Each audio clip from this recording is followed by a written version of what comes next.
Well, folks, in today's video, we're in Merrickville, Ontario, and we're gonna pay another visit to one of my favorite train stores out there, Larkspur Line Limited.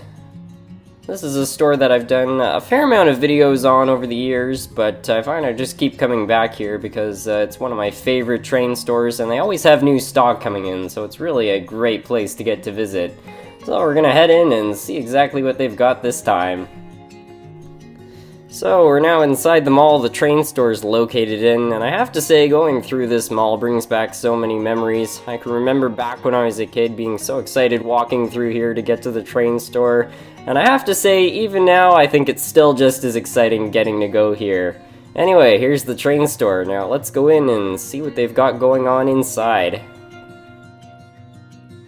So we'll begin over here in the consignment section. A lot of the stock here appears to be the same, although they did have this second generation lifelike locomotive that appeared to be in decent condition, going for about 24 Canadian dollars. They also had tons of shells and many other things. A lot of this stuff I have seen before, so there really wasn't anything too new here, but I always love going through here nonetheless. Over in the locomotive display case, they had a variety of pre-owned HO scale diesels, many of which were old Athearn Blue Box engines which had been heavily modified and were quite highly detailed. Some of them were even DCC.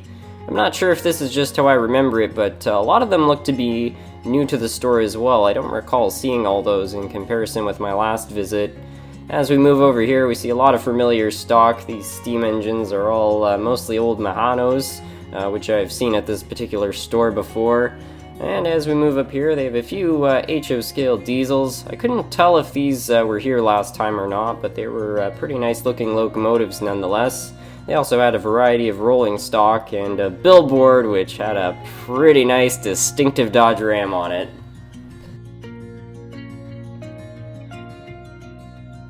Every time I visit this store, I always have to have a gander through the used rolling stock section. You never know what you're gonna find here, and sometimes you can find some very kind of novel things, including this Hershey's chocolate boxcar, which I thought was pretty nice. Yeah, vintage Tyco, it's pretty fun. Now this right here was probably the highlight of my visit. There's just this random box in the middle of the store which looked to have some interesting stuff inside, so I asked the owner if it'd be okay if I went through it, and he said yes. So I started going through it, and the first thing I found was this sort of unusual switcher in a box I'd never seen before. I think it might have actually been an Athearn Blue Box engine, but I'm not entirely sure. After that, I found this really gorgeous Canadian National caboose. I'm pretty sure that was actually made out of brass, so it was definitely a pretty nice little piece there. And there was also this locomotive in a roundhouse box, a Canadian Pacific engine of some sort. I think it was by AHM, but I'm not entirely sure. So that was all pretty nice, but what I found next was really something to behold. So I wasn't quite sure what I was going to find in these blue boxes right here. I knew judging by the packaging it was going to be something pretty nice, but you never know what specifically is going to be in the box. This one right here was labeled as a 210-4 brass steam locomotive, so it was definitely going to be something pretty fancy, but once I lifted off the top and moved this piece right here, I was pretty blown away by it. Check that out, a custom painted brass steam locomotive in the Canadian Pacific paint scheme. Somebody must have put in a ton of effort painting that up at some point. Really, really special piece. And the crazy part is that it wasn't even the only one in there.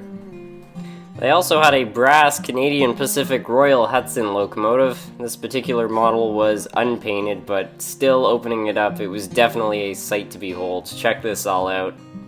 What an amazing piece.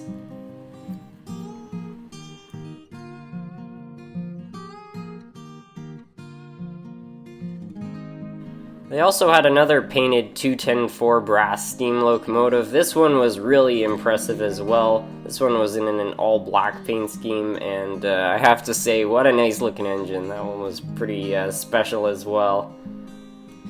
Beside all the fancy brass stuff, they also had a couple Tyco steam locomotive kits. I believe these were both identical to each other. I never opened them up, so I'm not entirely sure if they were assembled or not, but still really kind of interesting things to find in a box like this. And down over here you can see they had a couple of smaller boxes. These were both labeled as Canadian Pacific caboose or caboose if you will, and as you can see they're pretty fancy. Another brass caboose, probably worth over $100. Quite a nice piece right there. So anyway, I put that one back, and I was also really curious what exactly was in the box below all this stuff labeled Fleshman, so I moved everything over to have a look to see exactly what that was. What turned out to be inside this box was really a whole bunch of interesting things. It was very vintage, maybe 1950s or 60s era Fleshman track stuff. I really don't know a whole lot about this stuff since it's all European, but the packaging on it was really quite nice. So yeah, that was sort of an interesting thing to get to have a look at. I also went through every other box that he had below the main box, and this one seemed to have a whole bunch of building kits in it. The one below that was just an empty box, so really not a whole lot to say about that box. The box beside that had some various building kits inside them. There was really nothing that seemed too much of interest. It was really just a lot of vintage buildings, many of which were European and stuff like that, so not really stuff I was looking for my layout, but yeah, I'm sure for somebody that would probably be pretty interesting to look at. And here pretty much had a lot of the same stuff, a lot of various building kits from Europe. I think these ones right here were German. I could be mistaken on that, but I'm pretty sure that's what they all were.